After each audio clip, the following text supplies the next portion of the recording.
ತುಂಬ ಖುಷಿ ಆಗುತ್ತೆ. ಏನಕ್ಕೆ ಅಂದರೆ ನಮ್ಮ ಕರ್ನಾಟಕದ 2 ಮಕ್ಕಳು ಇವತ್ತು ನಮ್ಮ ಭಾರತ ದೇಶ ಮೊಟ್ಟ ಮೊದಲ ಒಂದು ಖೋ ವಿಶ್ವಕಪ್ಪನ್ನು ಗೆದ್ಕೊಂಡ್ಬಂದಿವೆ. ನಮ್ಮ ಕರ್ನಾಟಕದ 2 ಮಕ್ಕಳು ಇವತ್ತು ನಮ್ಮ ದೇಶವನ್ನು ರೆಪ್ರೆಸೆಂಟ್ ಮಾಡಿ, ಅದರಲ್ಲೂ ವಿಶೇಷವಾಗಿ ಒಂದು ಅದ್ವಿತೀಯ ಸಾಧನೆ ಅಂತಲೇ ಹೇಳ್ಬೋದು. ಮತ್ತು ಈ ಒಂದು ಮೀರಿದ ಪ್ರಶ್ನೆ ಮಾಡೋದಕ್ಕೆ ಕಾರಣ ಏನು ಅಂದರೆ,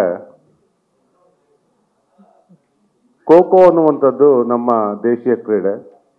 ಅದರಲ್ಲೂ ವಿಶೇಷವಾಗಿ ನಮ್ಮ ಲೋಕೇಶ್ ಅಣ್ಣ ಇದ್ದಾರಲ್ಲ, ಅವರು ನನಗೆ ಸುಮಾರು ಒಂದು 20 ವರ್ಷಗಳಿಂದ ನನಗೆ ಪರಿಚಯ.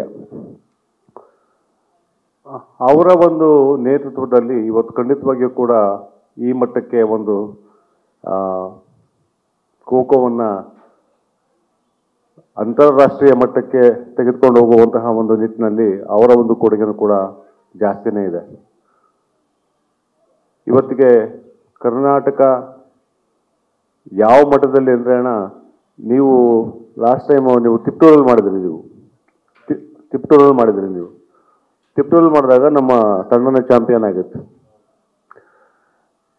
ಖೋ ಅನ್ನುವಂತಹ ಕ್ರೀಡೆಗೆ ಲೋಕೇಶ್ವರ್ ಅವರು ಏನು ಇವತ್ತು ಕಾರಣಕರ್ತರಾಗಿದ್ದಾರೆ, ಇದು ಮುಂದಿನ ದಿನಗಳಲ್ಲಿ ಒಂದು ರೀತಿಯಲ್ಲಿ ಹೇಳೋದಾದ್ರೆ ಒಲಿಂಪಿಕ್ನಲ್ಲೂ ಕೂಡ ಇದನ್ನು ಕನ್ಸಿಡರ್ ಮಾಡಬೇಕಾಗತ್ತೆ. ಈ ನಿಟ್ಟಿನಲ್ಲಿ ಕೇವಲ ನಾವು ಪ್ರೆಸ್ ಕ್ಲಬ್ನ ವತಿಯಿಂದ ನಾವು, ಅಥವಾ ಮಾಧ್ಯಮದ ವತಿಯಿಂದ ನಾವು, ಅಥವಾ ಲೋಕೇಶ್ವರ್ ಅವರ ಒಂದು ಪಾತ್ರಕ್ಕಿಂತ ಹೆಚ್ಚಾಗಿ ಸರ್ಕಾರ ಇಲ್ಲಿ ಜಾಸ್ತಿನೇ ಒಂದು ಒತ್ತನ್ನು ನೀಡಿ ಇದಕ್ಕೆ ಮಾನ್ಯತೆಯನ್ನು ಕೊಡುವಂತಹ ನಿಟ್ಟಿನಲ್ಲಿ ಕೆಲಸವನ್ನು ಮಾಡಬೇಕಾಗಿದೆ. ಅಫ್ಕೋರ್ಸ್ ನಾನು ಈಗ ಬರ್ತಾ ಇರ್ಬೇಕಾದ್ರೆ ಅದನ್ನು ಯೋಚನೆ ಮಾಡ್ತಾ ಬಂದೆ. ಇದೇ ನಮ್ಮ ಕ್ರಿಕೆಟ್ ಟೀಮ್ ಯಾವುದಾದ್ರೂ ವರ್ಲ್ಡ್ ಕಪ್ ಗೆದ್ಬಿಟ್ಟಿತ್ತು ಅಂದಿರೋ ಬಂದ ತಕ್ಷಣ ಇಮಿಡಿಯೇಟ್ ಆಗಿ ಏನೊಂದು 1 ಕೋಟಿ, 5 ಕೋಟಿ, 10 ಕೋಟಿ ಈ ಥರ ಒಂದು ಬಹುಮಾನವನ್ನು ಸ್ವತಃ ಪ್ರಧಾನಮಂತ್ರಿನೇ ಘೋಷಣೆ ಮಾಡ್ತಾರೆ.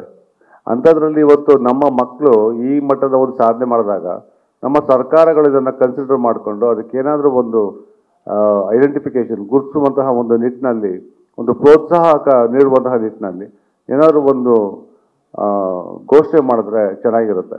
ಈ ನಿಟ್ಟಿನಲ್ಲಿ ಖಂಡಿತವಾಗಿಯೂ ಕೂಡ ನಾವು ಪ್ರೆಸ್ ಕ್ಲಬ್ನ ವತಿಯಿಂದ, ಮಾಧ್ಯಮದ ಒಂದು ರೆಪ್ರೆಸೆಂಟೇಟಿವ್ ಬಾಡಿಯಾಗಿ ಪ್ರೆಸ್ ಕ್ಲಬ್ನ ವತಿಯಿಂದ ಖಂಡಿತವಾಗಿಯೂ ಕೂಡ ರಾಜ್ಯ ಸರ್ಕಾರಕ್ಕೆ ನಾವು ಒಂದು ಮನವಿಯನ್ನು ನಾವು ಕೊಡ್ತೇವೆ. ಈ ನಿಟ್ಟಿನಲ್ಲಿ ಯಾವ ಒಂದು ರೀತಿಯಾದಂತಹ ಒಂದು ಸಪೋರ್ಟ್ ಬೇಕೋ ಅದೆಲ್ಲವನ್ನೂ ಕೂಡ ನಮ್ಮ ಪ್ರೆಸ್ ಕ್ಲಬ್ ಕಡೆಯಿಂದ ನಾವು ಮಾಡ್ತೇವೆ ಅಂತ ಹೇಳೋದಕ್ಕೆ ಇಷ್ಟಪಡ್ತೇನೆ. Thank you. ನ್ಯೂಸ್ ಫಸ್ಟ್, ನಿರ್ಭೀತಿಯಿಂದ ನಿಮ್ಮ ಪರವಾಗಿ.